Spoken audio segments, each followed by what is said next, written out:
Hi guys!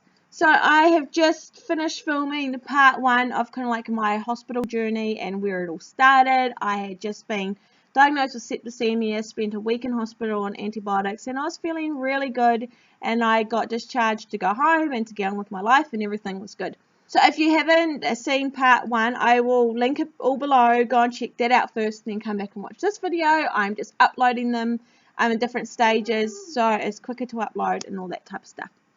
So once I got home, discharged and come home, I think I did spend a few days feeling a little bit better, apart from being just tired from a week in hospital, just drained, but feeling so much better and glad that was over.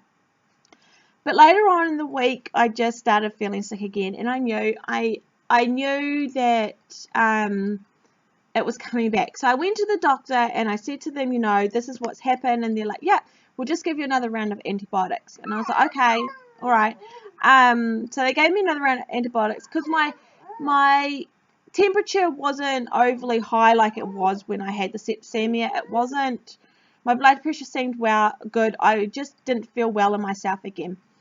So they gave me another round of antibiotics, and I went home, and over the week I still wasn't feeling all that great, but didn't overly get as bad as the last time. So I chugged on, and then I started developing this backache that I could not get rid of. It was on one side of my back. I would push myself up against like things to try and so then something was like putting a whole lot of pressure on it, try and cut it out. I was sleeping with wheat bags. It was like a 24/7 pain.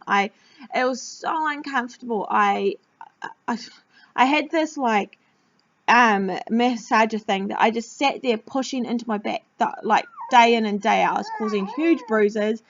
I still wasn't feeling very well, still feeling kind of lethargic, and had this weird kind of flu-y type thing going again. Not as bad as last time, but it was going. And I was just like, this isn't right again. And what is with my back? My stomach seemed okay, if I remember correctly, but it was my back. And so I went back to the doctor again. So this is twice in a week since I had been discharged from hospital. She said, maybe you've got kidney stones just from being real dehydrated from being in hospital and sick. I was like, okay. So she goes, not much we can do about kidney stones unless you really, in agonizing pain, go back to the hospital. I was like, all right, whatever you say. So I left the hospital, I left the doctors again, and I remember that night, so this was about a week later, I remember that night I was just sitting there and I was just moving and I was just like rocking back and forwards. I said to my husband, my back hurts, my back is killing me. It was like really low down. And then I kind of said to him, it's on the same side that collection was when I was in hospital. And we're thinking, well, they said that it was going away. But when I got discharged from hospital the first time, they said that it was going away, but they never checked that it was gone. So I started thinking, surely it's not that, what's going on. It seemed like that kind of place, that collection was kind of around by my ovary type place, like right on the side. And this was kind of in my back, but the same area. And I was just lying there and I couldn't get comfortable and I was crying. I remember just rocking and I was trying to get wheat bags and everything like that. And I was just like, this isn't going to go away. I had no sleep for days. I was just like, I can't do this. And I was scared that I just knew something wasn't right. So he called my cousin and said, please, can you come and stay with the kids? Again, this was midnight-ish, and I said, can you please come and sit with my kids? I need to go to the hospital. This isn't right. I've been to the doctor, they're ignoring it, and I just knew. So my cousin came and sat with the kids, and we went up to the hospital again. By now, I just couldn't stay still. I was just a mess. I was throwing up from the pain in my back. I was not feeling very good. And so they admitted me that night. More needles. By now my veins I don't have the best veins. So we got a needle in and they admitted me, and she said, we'll do a scan in the morning. So they put me on morphine, and I couldn't get any sleep. I remember just rocking and I was crying and it just wouldn't go away. The next morning they did a scan and they said, okay, the fluid collection is still there. So you've still got this infection in there. They tested my blood and they said, yeah, you've got quite a bad infection in your body. It wasn't septicemia again. We had gone on top of that, like it wasn't in my blood again, but I did have this infection and it was showing up. And they said, what we're going to do is we're going to put a needle in your back and we're going to drain this collection. I was like, what? You know, like I was over it by now. I was tired. I hadn't slept pretty much in like a month now. And I was like, and all the needles in my arms, I just couldn't do it. And I was like, you can't do that. The doctor said to me, we'll kind of put you out. You won't be with it. You won't really get it. I was like, okay. So by now I was just like in agonizing pain. My stomach again had started burning. My back was burning. It was just a mess in there. And so they said, okay. So they took me down and they put me into like a CT machine because they wanted to see it on screen. It was kind of one of those where they put the needle in and they watch on the screen what they're doing. And I was lying on my stomach and they gave me some drugs to put me kind of out of it. And it didn't matter how much drugs they gave me. I remember screaming. I could feel this needle, quite a very thick needle, going into my back that had to go through my back and drain something which was really kind of in the front of my stomach. And they pushed it in.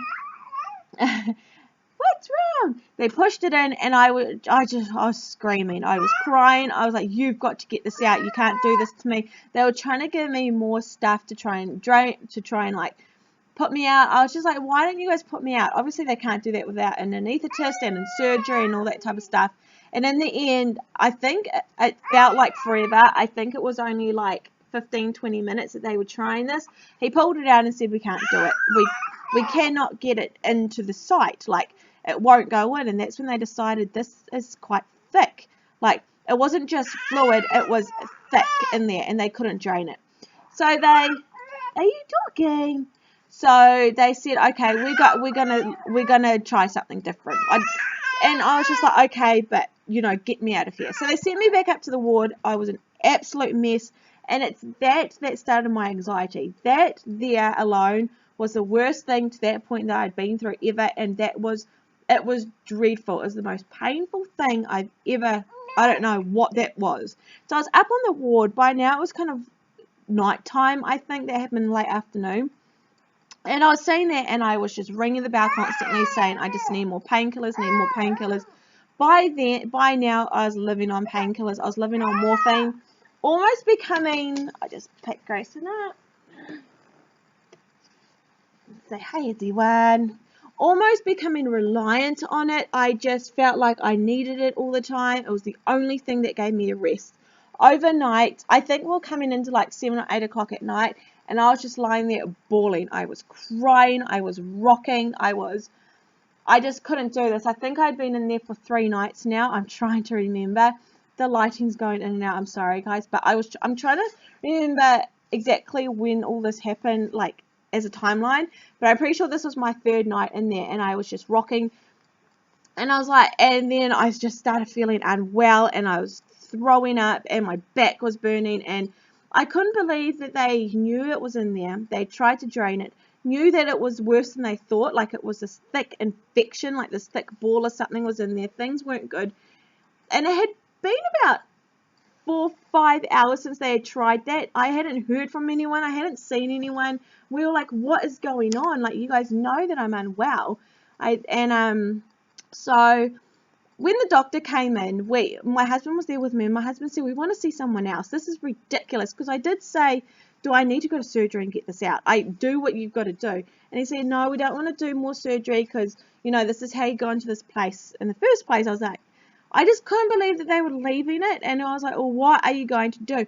No antibiotics were working. I remember they were ringing Auckland, another hospital, talking to like specialists down there. Talking to like a specialist down there, wanting to know, you know, what other stuff can we try? The antibiotics that she's on is not working. They were trying all different antibiotics and all this type of stuff. It turns out, the first antibiotics I'd had in hospital last time hadn't been the right antibiotics. This was almost like not a super bug, but it was something really hard to fight. And the antibiotics they had been giving me when I had the septicemia and everything wasn't working. And this is why the infection had been allowed to really keep going. So they were talking to specialists about that, and it was coming on late. It was like 9 and 10 o'clock at night, and my husband said, I want to see someone else. We want to see someone else. This is stupid. I was in pain. I was like, I couldn't do it anymore. I was throwing up.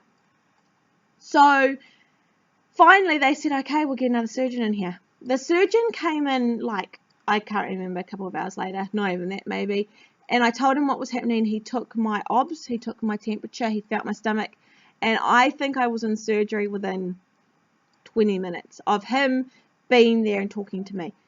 He knew, like, I was so grateful that he came in. He said to me, this is almost getting life-threatening. There is something going on in there. The fact that they could not drain that, it's like an infection like no other sort of thing. We need to get in there. We need to see what's happening. We need to get it out. So I went to surgery. He'll use Wiley net so he can see himself. So I went to surgery at about 10 o'clock that night, and I was in there for a few hours. And I woke up attached to morphine pumps, and I woke up with a tube in my stomach. And what had happened is I did have this huge collection. It was peritonitis again, but it had spread. This infection was all through my stomach. It was up in my stomach lining. It wasn't nice. It was all around my uterus. It was just everywhere. So I now had this drainage tube in that was, because there's still a lot of infectious fluid in there. So I had the drainage tube in my stomach, constantly draining it. And I was in hospital for like another week after that. And it was getting beyond. I was having so much anxiety. There was so much needles happening. Every day I was getting new needles. Every day I was getting, like, having to get new lines in. They were running out of areas to put lines. And I was losing weight. I wasn't eating. I was still quite unwell. They'd finally found a really good antibiotic, however, and I was starting to feel better, but I was still in a lot of pain and all that type of stuff. So in that admission, I think I went in for that really. I went in, and then day 3 they finally rushed me to surgery. They said to me I should never have been left that long, especially when they couldn't drain it. So I was rushed into surgery on day 3, and I spent a total of about 11 days in there with a tube in my stomach draining it. So we thought it was over. I was having blood tests, the infection levels were going down, and I slowly started feeling better. They pulled the tube out on like day 8, day 9, and I still had to spend 2 more days in there. So 11 days all up. And then finally they said I could go home. So that was that admission, and I was feeling better, no temperatures, the pain in my back had gone, all of that was good. So I was feeling better. However, it wasn't over, and I will stop here, and I will push record again and do the last little bit for you guys. To me, like, that was painful, but what was about to happen was something else. It was something else. So I'll see you guys in part 3, which I will link below. Once I get it up, I will link it onto here.